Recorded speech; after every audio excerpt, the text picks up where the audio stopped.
ഇന്ന് മാർച്ച് 17 പുതിയ OTT അപ്ഡേറ്റുകൾ വന്നിരിക്കുകയാണ്. ഒന്നാമത്തെ അപ്ഡേറ്റ് കഴിഞ്ഞ ആഴ്ച OTT റിലീസ് പോസ്റ്റ്പോൺ ചെയ്ത വിനീത് ശ്രീനിവാസൻ നായകനായ ആവറേജ് വിജയമായ ഒരു ജാതി ജാതകം എന്ന റൊമാന്റിക് കോമഡി എന്റർടൈൻമെന്റ് മലയാളം ചിത്രം ഇന്ന് ആമസോൺ പ്രൈമിലൂടെയും സിംപ്ലി സൗത്തിലൂടെയും വിദേശത്ത് മലയാളം ഭാഷയിൽ OTT റിലീസ് ആയിട്ടുണ്ട്.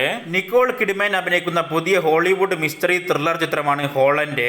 ചിത്രം അടുത്ത ആഴ്ച മാർച്ച് 27-ാം തീയതി ആമസോൺ പ്രൈമിലൂടെ ഇംഗ്ലീഷ് ഭാഷയ്ക്ക് പുറമെ മലയാളം, തമിഴ് എന്നിങ്ങനെ പാൻ ഇന്ത്യൻ ഭാഷകളിൽ ഡയറക്റ്റ് OTT റിലീസ് ചെയ്യുന്നതാണ്.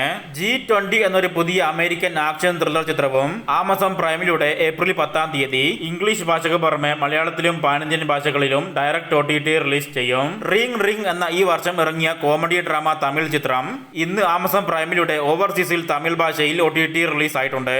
അടുത്തത് ജിതേന്ദർ റെഡ്ഡി എന്ന തെലുങ്ക് പൊളിറ്റിക്കൽ ഡ്രാമ ആക്ഷൻ ചിത്രം വരുന്ന മാർച്ച് 20-ാം തീയതി ETV വിന്നിലൂടെ തെലുങ്ക് ഭാഷയിൽ OTT റിലീസ് ആകുന്നതാണ്. ബാറ്റിസ്റ്റ, മില ജിവോവിച്ച് ഒക്കെ ചേർന്ന് അഭിനയിക്കുന്ന ഈ വർഷം തിയേറ്ററിലേക്ക് എത്തിയ ഇൻ ദ ലോസ്റ്റ് ലാൻഡ്സ് എന്ന ഹോളിവുഡ് ആക്ഷൻ ഫാന്റസി ചിത്രം ഏപ്രിൽ 4-ാം തീയതി ഓവർസീസിൽ ആമസോൺ പ്രൈമിലൂടെ ഇംഗ്ലീഷ് ഭാഷയിൽ OTT റിലീസ് ചെയ്യും. അവസാനത്തെ അപ്ഡേറ്റ് കഴിഞ്ഞ വർഷം തിയേറ്ററിലേക്ക് എത്തിയ ഒരുപാട് പേര് OTT റിലീസിന് വേണ്ടി കാത്തിരിക്കുന്ന മലയാളം മെഡിക്കൽ ത്രില്ലർ ചിത്രമാണ് ഹണ്ട്.